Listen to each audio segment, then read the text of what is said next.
Remember that in the old times where you try to go into a real giant Veil Proxima mission to try to farm a weapon?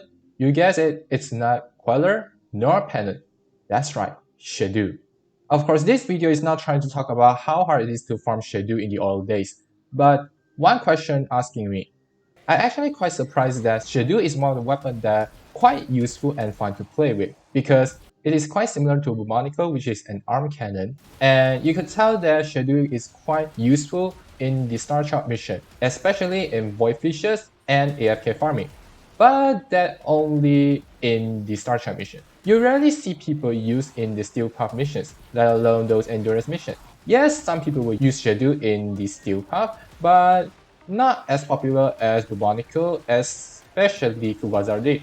So I was trying to think about why actually holding Shedu back in this Steel Path and see that can we manage to make it good again, especially in the Steel Path Endurance mission.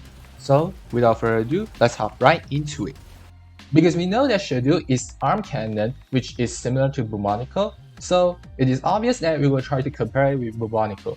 But same as what we had done in the Subtitles video, I have made a comparison between these two weapons, and I will leave the link down in the description below for you to check it out if you're quite interested.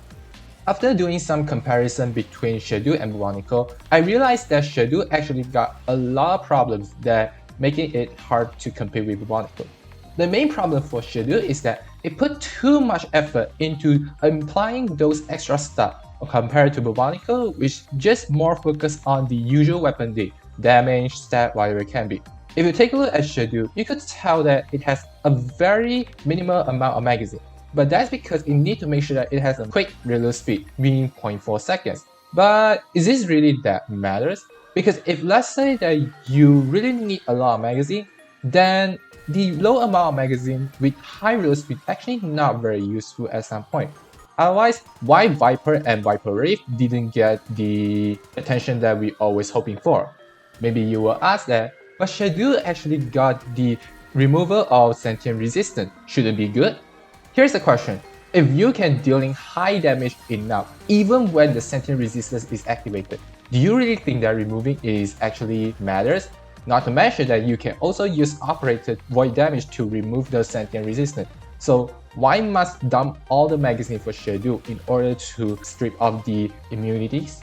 Not only that, if we take a look at the AOE parts where both Shedu and Bubonico had, you realize that both weapons actually act quite differently. For Shedu, it has the electricity AOE, which can be useful as a damage dealer, but for Bubonico, it has a fire on it. What does that mean?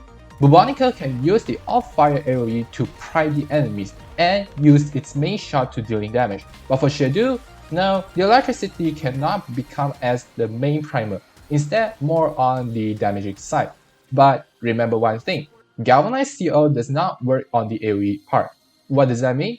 Even though Shedu can have both damage in the main shot and AoE, but due to the fact that Galvanized CO does not work on the AoE, thus maybe your main shot hit damage can do better damage, but the electricity not able to.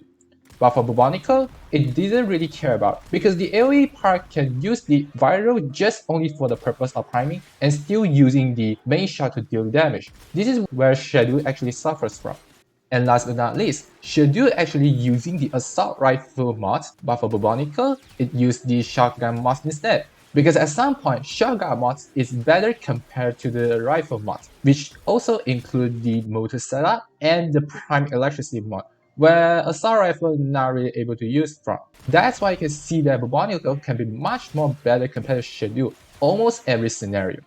Of course, not all hopes are lost, because we know that Shedu AoE can become a damage part where it do electricity damage, where for Bubonico, which more focus on priming viral, though the damage of course be higher than Shedu. The part is that because we know that the AoE from Shedu is actually from the main shot, this also shows that you just need to aim for the main shot and it can immediately dealing the AoE damage. But for Bubonico, you must use the off-fire. And this also shows that if you want to doing damage with our weapons, then Shedu actually have more area for you. Why? Because even if your main shot not hit the enemies, the AoE from the main shot still able to hit the enemies, result in less but still doing damage. But for Bubonical, the main shot only shoot pellets, unlike for the AOE must shoot from the off fire, which most of the time you not used for the purpose of damage. Now, for our Shedu build here, yes, we know that even though Galvanized CO does not work on the AOE, but we still hope that we can have the infinity scaling for our Shedu. That's why we're still using Galvanized CO here. Multi-shot, Bane, as well as primary merciless, obvious. Now, for our critical side part, we have the critical damage, and for our critical chance, we're using point strike instead of critical delay. The question here is that even with critical delay, we can only push our critical chance up to 75%. What does that mean? It has a higher chance to get critical damage, but it's not really useful at some point, because even though it only has 7 magazines, but we still do not want to dump the fire rate time too much. So at this point on, point strike will be much better compared to critical delay.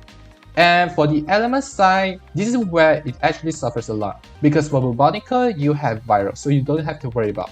But for Shedu, yes, we still have to mod viral ourselves. So we have the viral 60/60 mod as well as contamination, because we have a good amount of crit chance, so we can still get in consistent crits so that we can get /true contamination, because we don't have any ITS on our Shedu. And that's it for my Shedu build. You can see that Shedu actually put a lot of effort into the other stuff, makes it quite fun to play, especially in the normal star chart. But it will start to struggle when it enters the steel part. That's the issue that Shedu need to overcome, but that's how life it is, right? Without those issues, how come you can manage to push yourself to become a better self? So, overcome those personal issues, then you can become a better self. Have fun with your Shedu. If this is your first time watching, why not leave a like and subscribe to my channel so that you won't miss out any newest contents from me. Why not leave your comments down below if you got any ideas or thoughts you want to share with all of us. And that's it from me, and as always, I will see you all next time. Bye bye!